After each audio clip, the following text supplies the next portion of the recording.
ভয় থেকে দুই বন্ধুর জীবনের ৫৬ বছর পার হয়ে গেছে, তবুও তারা কেউ বিবাহ বন্ধনে আবদ্ধ হয়নি। শুনতে মনে হতে পারে এটি কোনো রূপকথার গল্প, কিন্তু বাস্তবে এমনটাই ঘটিয়েছেন শ্যামল দত্ত ও সরোয়ার। একজন মুসলিম, অন্যজন হিন্দু ধর্মাবলম্বী, তবু তাদের বন্ধুত্বের ভালোবাসার কাছে ধর্ম, জাত কিংবা অন্যান্য কোনো বিভাজন কোনো মানে রাখে না। তাদের কাছে শুধু বন্ধুত্ব শব্দটাই সবকিছুর ঊর্ধ্বে। বিয়েটা কেন করলেন? বিয়েটা হয়নি, একসাথে চলতে চলতে দেখা যায় যে একটা মন তো আর ভাগ করা যায় না, তাই না? এইভাবে একজনকে দেওয়া যায়।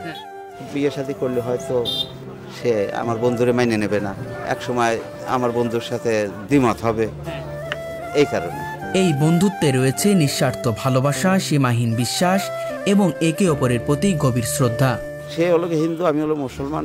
দুই ফ্যামিলিতেই দুইজনের পর খুব চাপ ছিল। মানে আমার ফ্যামিলিতেও মাইনে নিচ্ছিল না যে দেশে এত মানুষ থাকতে তুই হিন্দুর সাথে বন্ধুত্ব করবি, আর ওর ফ্যামিলি তো দেশে এত হিন্দু মানুষ থাকতে তুই মুসলমানের সাথে বন্ধুত্ব করবি, এরকমের বিশাল এক সময় চাপ হয়েছিল। কিন্তু ও বাড়িতে বলে দিল যে আমাদের এই সমাজেতে তারাইও দেয়, আমি তার সাথে বন্ধুত্ব করব।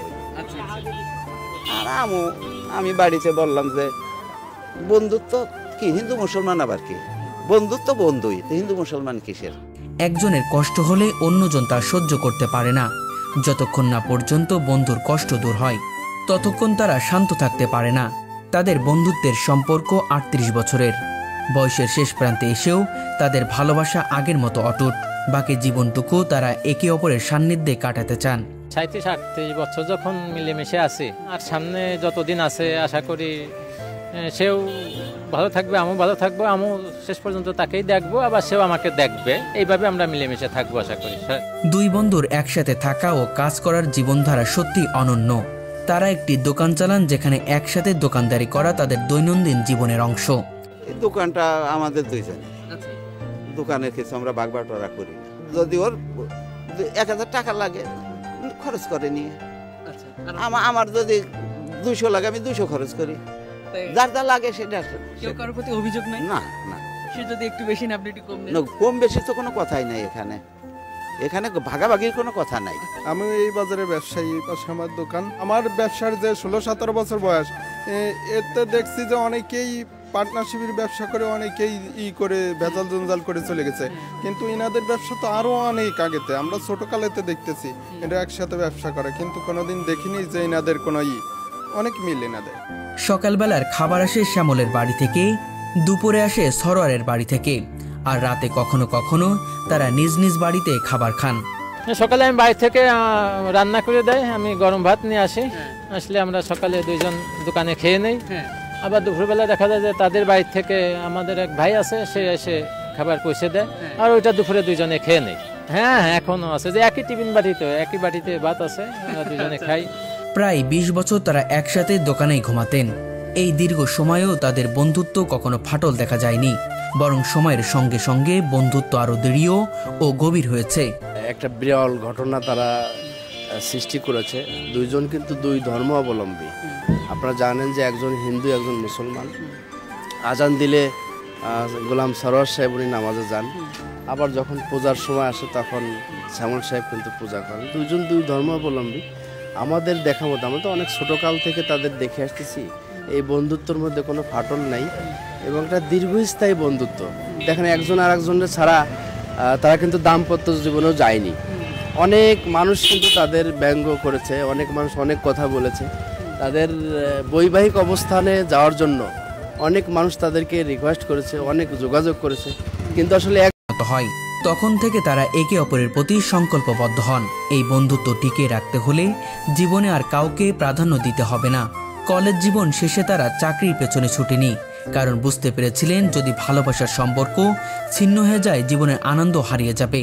তাদের বন্ধুত্ব শুধু ব্যক্তিগত সম্পর্কের মধ্যে সীমাবদ্ধ নয়, পরিবারও এতে যুক্ত। শ্যামল দত্তকে সরোয়ারের মা নিজের সন্তানের মতো ভালোবাসেন, ঠিক তেমনই সরোয়ারের প্রতি শ্যামলের মা একই মমতা দেখান। পরিবারের মানুষ, আমার বাড়ির মানুষ আমার যতটুকু ভালোবাসে তার চেয়ে বেশি ভালোবাসে তাকে। আবার তাদের ফ্যামিলির লোকজনও কোনো কিছু হইলেই দেখা যায় আমার সাথে আগে কথা বলতেছে, তার সাথে বলতেছে না, এইরকম আমার এই বেশি প্রাধান্য দেয়। তারা একে অপরকে শুধু বন্ধু নয়, পরিবারের সদস্য হিসেবেও গ্রহণ করেছেন। কখনো মনোমালিন্য হলেও তা দীর্ঘস্থায়ী হয় না। কিছু সময় পর আবার আগের মতো ঠিক হয়ে যায়। অনেক সময় দেখা যায় একসাথে থাকি, আমার একটা কাজ পছন্দ হচ্ছে না বা আমার যেভাবে হওয়ার কথা হচ্ছে না, তখন তার পছন্দ হয় না, তো দেখা যায় যে রাগ করলো। এই বিষয়টা দেখা যায় যে বেশি সময় রানিং করে না, ওই আধা ঘন্টা বা 20 মিনিট 30 মিনিট কাজে ও কাজে, এইভাবে আবার ওইটা কোন সময় ডিলেট হয়ে গেছে বোঝা যায় না। দুই বন্ধু একে অপরের জন্য জীবন দিতে প্রস্তুত। একে অপরকে না দেখতে পারলে তারা শান্তিপূর্ণ ঘুমাতে পারে না। ওই ইন্ডিয়া গেলে চিকিৎসার জন্য, যে থাকি আসলো 15 দিন মতো, আমার খারাপ লাগতো। দৈনিক ফোনে কথা হইতো, কিন্তু তারপরেও খারাপ লাগতো। একসাথে দোকানদারি, একসাথে খাবার ভাগাভাগি, একসাথে আড্ডা, হাসি মজা, সবকিছু একে অপরকে কেন্দ্র করে।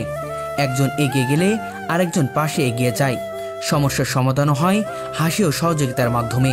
ওর মার অসুস্থ হলো, অপারেশন করার জন্য মাগুরা নিয়ে গেলাম। মাগুরা নিয়ে যে যখন অপারেশন করবে, ওটিতে নিয়ে গেছে, তা ওই যে ইসে কিছু ওই যে একটা এসে সই করতে হয় না, বন্ড দিতে হয়, তো বন্ডে সই করেছি। সই করার পরে ওটিতে নিয়ে গেছে। ওটিতে নিয়ে যে ডাক্তার যখন কাগজপত্র চেক করতেছে, সই স্বাক্ষর সব কিছু ঠিকঠাক মতো হয়েছে কিনা, তখন দেখে যে বন্ডে আমার নাম রয়েছে গোলাম সরোয়ার। তখন ডাক্তার আমারে ডাকছে যে ওনার একটু ডাকেন তো, নার্সে পাঠাই দিয়েছে। তার ডাকছে, গেছি, গেলি বলতেছে রুগী আপনার কি হয়? তাই আমি বললাম আমার মা হয়। তো আপনার মা হয়, আপনার নাম গোলাম সরোয়ার, রুগীর নাম শান্তিরানী দত্ত, আপনার মা হয় কীভাবে? এই রুগীর কাছে শোনেন। রুগীর কাছে শুনিছে যে এই লোক। বন্ধুত্বের দৃশ্য দেখে বাজারের দোকানদার থেকে শুরু করে এলাকার মানুষ অবাক। সবাই প্রশ্ন করেন কিভাবে সম্ভব এত বছর একসাথে, এত ভালোবাসায়। তাদের জন্য পরিচিত নামও অনন্য, শ্যামল সরোয়ার। বাজারে, দোকানে, এলাকায় সবাই তাদের এই নামে চিনে। এই বাজারে এসে আসলে খোঁজ করলে যদি আমার নাম ধরে বলেন যে সরোয়ারের দোকানে যাব, মানুষ চেনবে না। যদি বললেন যে শ্যামলের দোকানে যাব, তাও মানুষ চেনবে না। যখনই বলবেন যে শ্যামল সরোয়ারের দোকান, সাথে সাথে চিনে ফেলবে প্রত্যেকটা মানুষই।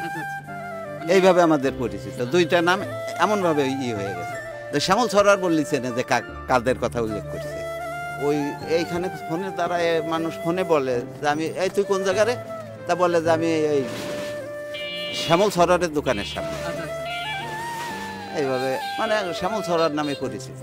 দোকানটি অবস্থিত মাগুরা জেলার মোহাম্মদপুর উপজেলার বালুখালী বাজারে। তাদের চাওয়া হলো জীবনের শেষ দিন পর্যন্ত একে অপরের সঙ্গে থাকা। এলাকাবাসীও প্রার্থনা করেন হোক তাদের বন্ধুত্ব অটুট, হোক ভালোবাসা চিরস্থায়ী।